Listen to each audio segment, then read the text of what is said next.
Magandang araw po sa inyo lahat. Sana matapos yung panoorin tong aking vlog ay makapag-subscribe kayo sa aking YouTube channel, at sana matapos yung panoorin to ay pakihit na rin yung notification bell para every time na nagkakaroon ako ng bagong vlog ay palagi kayong manonotify. At sana itong vlog kong ito, lagi kong sinasabi, sana ma-share nyo to sa inyong mga kaibigan, sa inyong mga kasamahan, at importante sa inyong mga co-teachers.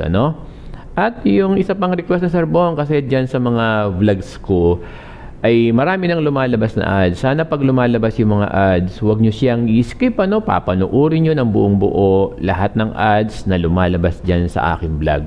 Pwede ko bang asahan yan sa ating mga kaguruan? Maraming salamat sa inyong lahat.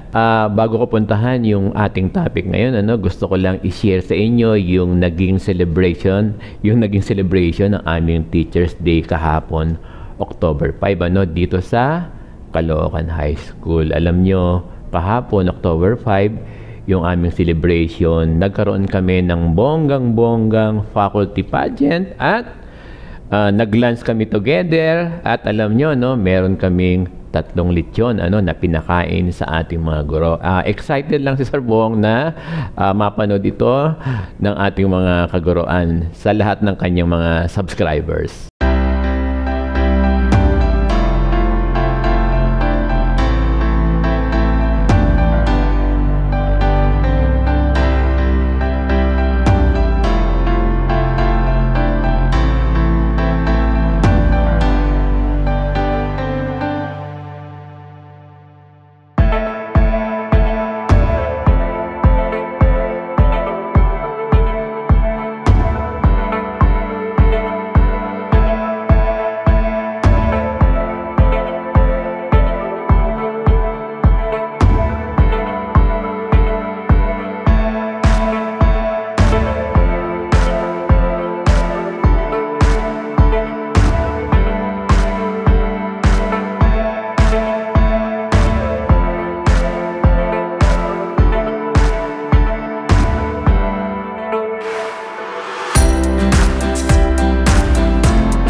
Particular sa binanggit ni Senator Win Gatchalian, yung approve bill na para sa pagtaas ng cash allowance ng ating mga guro. Di ba, dear teachers, last August lang nung opening of classes natin ay sinimulang tanggapin ng ating mga guro yung cash allowance na 5,000 pesos. Pero alam nyo ba, dear teachers, ang sabi ni Senator Win Gatchalian, approve na raw yung 7,000 na cash allowance ng ating mga guro for the school year 2023-2024. Kaya lang, ang tinanggap ng ating mga guro last August ay 5,000 pesos. So, dapat pala, nung last August, paulit-ulit si Sir Bong, ang tinanggap na ng ating mga guro ay 7,500. Kaya lang, ang reality, 5,000 pesos lang ang tinanggap ng ating mga guro. So, ang paliwanag ni Senator Win Gatchalian, Kaya daw hindi na ibigay yung dapat sana ay 7,500 na cash allowance for this school year kasi may sinasabi siyang pushback, pushback ng implementation nung kanyang bill na yun, or may delay ng isang taon yung implementation ng kanyang bill.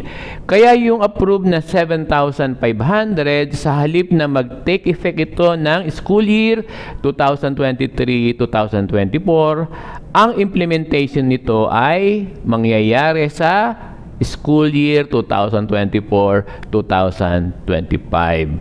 So inaasahan ng ating mga guro, na next school year 2024-2025 ang magiging cash allowance na ng ating mga guro ay 7,500. Nalilito ba kayo o nagigit niyo ba sa Sarbong? Ganito ang mangyayari. So, nakukuha ba sa Sarbong? Dear teachers, itong sinasabi ko ay hindi ito hindi ito gawa-gawa lang ni Sarbong. Ito ay base sa paliwanag or statement ni Senator Win Gatchalian. Kasi kasama si Sarbong na dumalo doon sa forum ng Teachers Dignity Coalition, nabubulol ako. Kasi yung forum dito ginawa sa aming paaralan dito sa Caloocan High School. At maraming mga guro ang nakarinig kasama sa Sarbong doon sa pahayag ni Senator Win Gatchalian. Kung 7,500 na ang cash allowance ng ating mga guro for the school year 2024-2025, by school year 2025-2026, yung cash allowance ng ating mga guro base doon sa approved bill ni Senator Win Gatchalian ay magiging 10,000 pesos na. Ganun yun. So, masaya ba yung ating mga guro?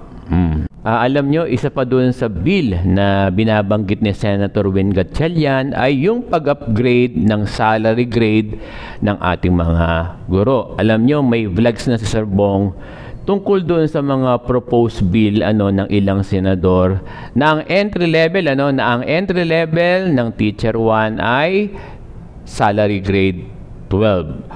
Kasi sa proposed bill ng ilang senador, di ba?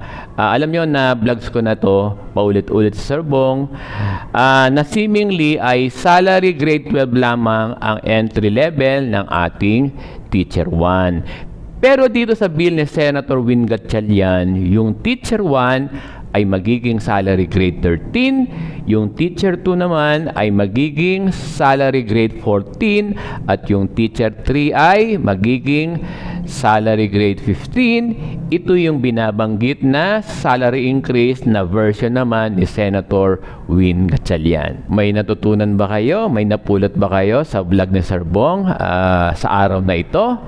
Maraming salamat sa inyong lahat.